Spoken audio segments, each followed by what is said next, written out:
रिधिमा काली है और उसके सर पर ज्यादा बाल भी नहीं है, इसलिए सब लोग उसका मजाक उड़ाते हैं। अरे वो देखो, टकली काली रिधिमा जा रही है। पता नहीं भगवान ने इसे बनाया है क्यों। इसे देखकर तो मुझे घिन आती है भाई। रिधिमा को ये सुनकर बहुत बुरा लगता है, लेकिन वो कर भी क्या सकती है। रिधिमा कॉलेज जाती है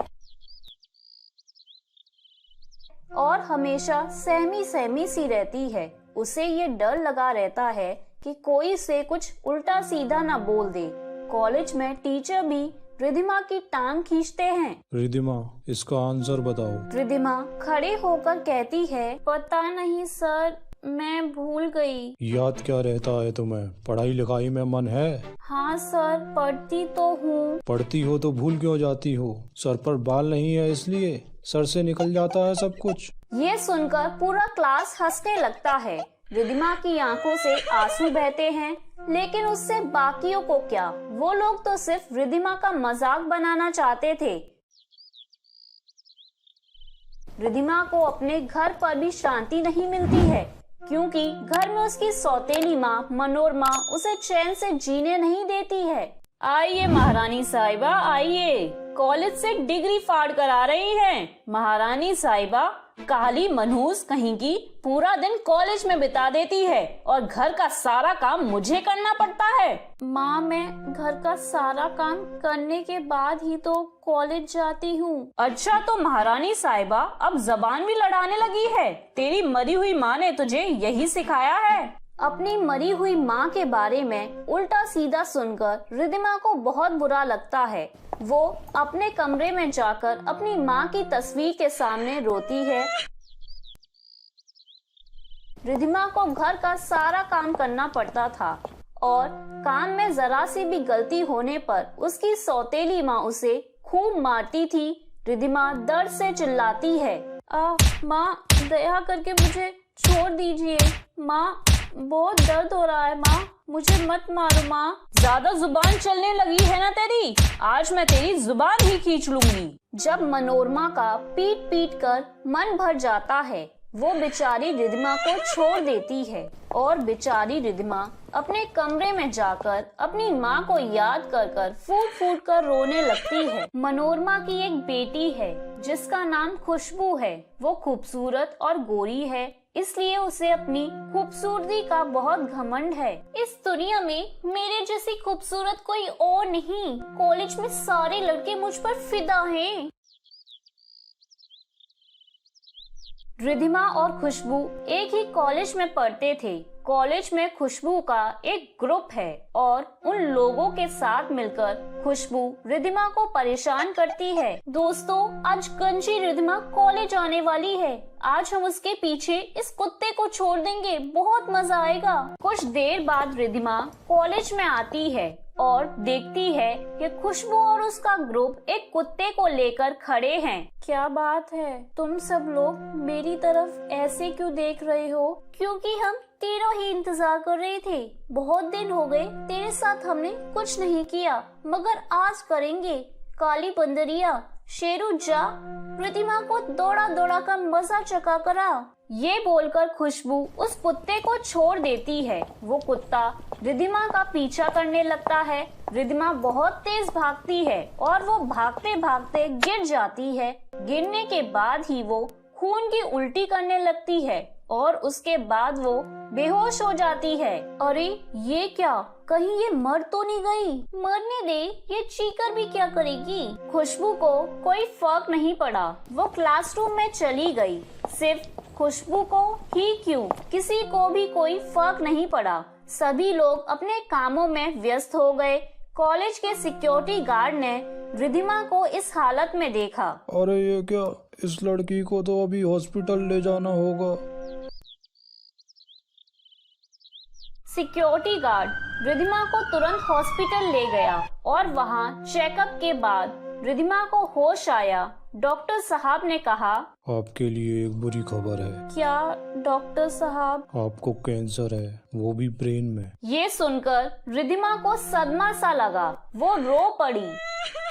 अब क्या होगा डॉक्टर साहब? क्या अब मैं और नहीं जी पाऊंगी? ट्रीटमेंट करना होगा, इसके लिए महीने के 1 लाख रुपए चाहिए। 1 लाख हर महीने? इतने पैसे कहाँ से लाऊंगी मैं? रिद्धिमा अपने घर आकर अपनी माँ की तस्वीर के सामने रोने लगी। माँ, मैं कुछ ही दिनों में तुम्हारे पास आ रही हूँ माँ। हम दोनों एक साथ बहुत खुश रहेंगे। रिद्धिमा के सारे बाल झड़ गए, वो पूरी तरह से गंजी हो गई। सब लोग उसके ऊपर और भी हंसने लगे। तू तो पूरी की पूरी गंजी हो गई रिद्धिमा। अच्छा है, अब तुझे देखकर लोग सच में चुड़ैल समझेंगे। रिद्धिमा ने कुछ नहीं कहा।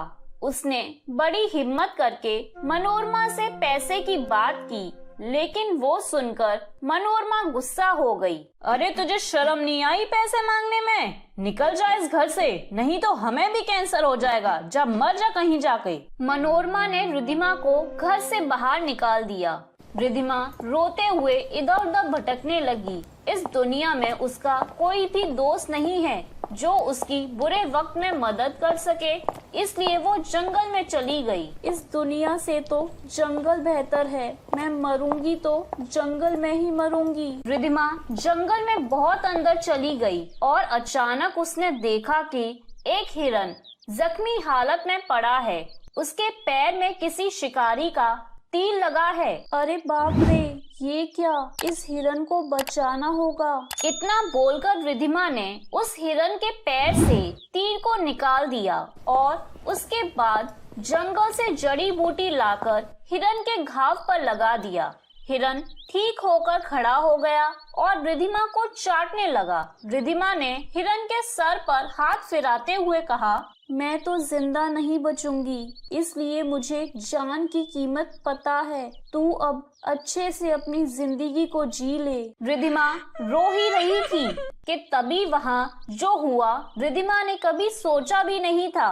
हिरन गायब हो गया और उसकी जगह एक परी प्रकट हो गई। अरे ये क्या? कहीं ये सपना तो नहीं रिद्धिमा? ये सच है, मैं एक परी हूँ। मैं हिरन के रूप में तुम्हारी परीक्षा ले रही थी। तुम्हारे अंदर बहुत प्यार है, मैं तुमसे बहुत प्रसन्न हुई। बताओ तुम्हारी क्या समस्या है? रिद्धिमा ने परी को सब कुछ बताया। सब कुछ सुनकर परी ने कहा, बहुत दुख भरी कहानी है। मैं तुम्हें आशीर्वाद देती हूँ, तुम्हारा कैंसर ठीक हो जाएगा और तुम्हारे सर पर सोने के बाल आ जाएंगे। ये मेरा आशीर्वाद है। परी वहाँ से अदृश्य हो गई। रिद्धिमा का कैंसर ठीक हो गया और उसके सर पर घने लंबे सुंदर सोने के बाल आ गए। वो खुशी से पागल हो गई। मेरे सर पर बाल आ गए, अरे वाह, सोने के बाल।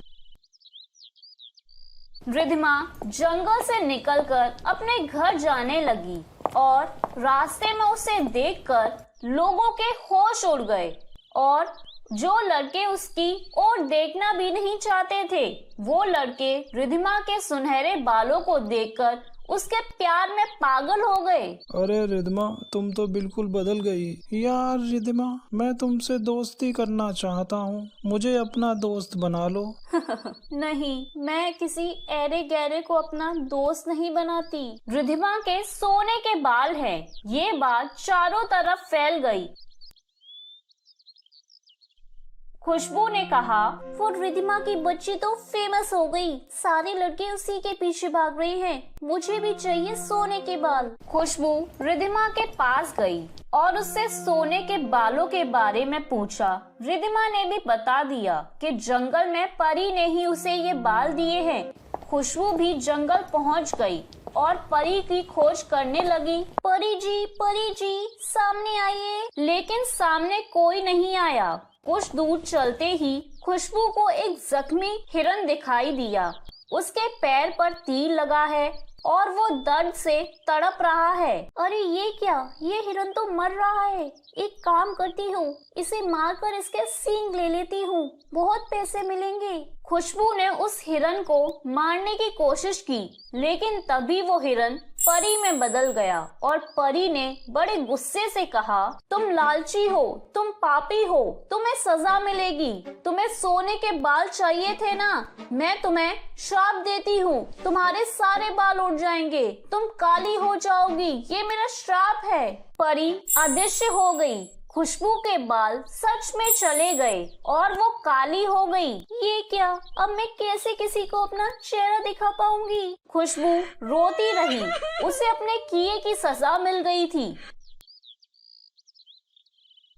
इसके बाद खुशबू ने कभी घर से बाहर कदम नहीं रखा और रिधिमा को परेशान भी नहीं किया।